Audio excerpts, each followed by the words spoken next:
Mass upon volume, ठीक है, mass of fluid upon volume of fluid, जो भी अपन वॉल्यूम ले रहे हैं, ठीक है। इसकी अगर यूनिट की बात करें तो यूनिट हो जाएगी आपकी, मास की यूनिट क्या होती है, अभी आपने बताया था किलोग्राम, वॉल्यूम किस में मेजर करते हैं, मीटर, ये तो होगी इसकी यूनिट। और मैं ही पूछता हूँ इसकी डायमेंशन, जिसको आप हिंदी में बोलते हैं विमा, इसकी डायमेंशन क्या होगी। सबसे पहले केजी, आपने कल मैंने आपको 7 फंडामेंटल यूनिट बताई थी, क्या बताई थी मैंने आपको, 7 फंडामेंटल यूनिट, ठीक है, फंडामेंटल क्वांटिटी या यूनिट जो बताई, उसके अंदर मैंने आपको 3 मेजर बताई थी जो आपको हमेशा याद रखनी है।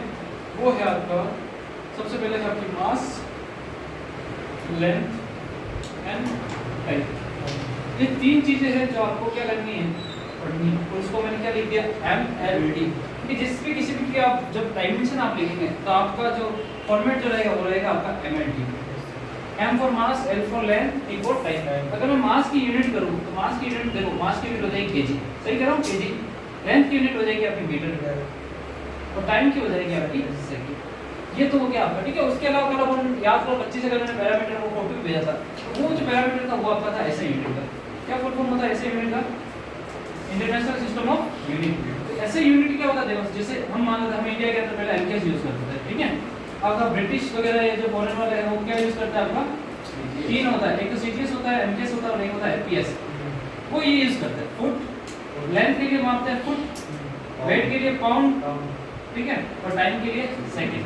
ये हो गया आपका centimetre, G for gram, S for second, M for metre, K for kilogram, और S फॉर सेकंड। तो हम पहले एमकेएस यूनिट यूज करते थे, लेकिन क्या होता है आप कहीं भी दूसरी कंट्री में जाते हो तो उनके क्या पैरामीटर वो भी चेंज हो जाता है। तो आप एफपीएस में जाओगे, ठीक है, तो आपके और इनके अलग अलग हो गए, तो एक कॉमन यूनिट बना देगा। आप कहीं पे भी जाओगे आपको ऐसे सिस्टम यूज करना है, उसके बाद आप क्या ऐसे सिस्टम ही यूज करने लगे। तो मैं जो भी यूनिट आपको इन सारे पैरामीटर की बताऊंगा वो ऐसे ही बताने के साथ साथ मैं एमकेएस में जरूर बताऊंगा, क्योंकि एमकेएस से क्या है कि डायमेंशन निकालना थोड़ा इजी हो जाता है, ठीक है।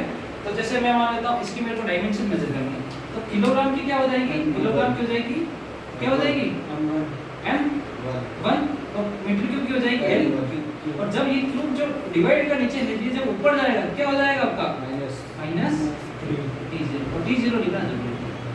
और M1 का मतलब लिखो या M लिखो, एक ही चीज है, इसको ऐसे भी लिख सकते हैं ML माइनस, ठीक है। ये होता है आपका डेंसिटी। डेंसिटी की बात करें, डेंसिटी में हमने और पॉइंट डिस्कस किया, डेंसिटी ऑफ वाटर जो होती है वो भी क्या होती है, अगर हम केजी पर मीटर क्यूब में करें तो वो होता है आपका 1000 KG per metre cube, density of water.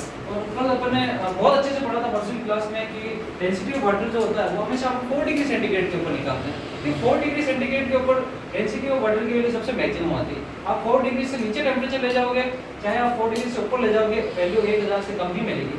तो हम डेंसिटी कहाँ कौन सी डिग्री पे निकालते हैं, 4 डिग्री सेंटीग्रेड। और इसी के कारण हम जब इसकी ग्रेविटी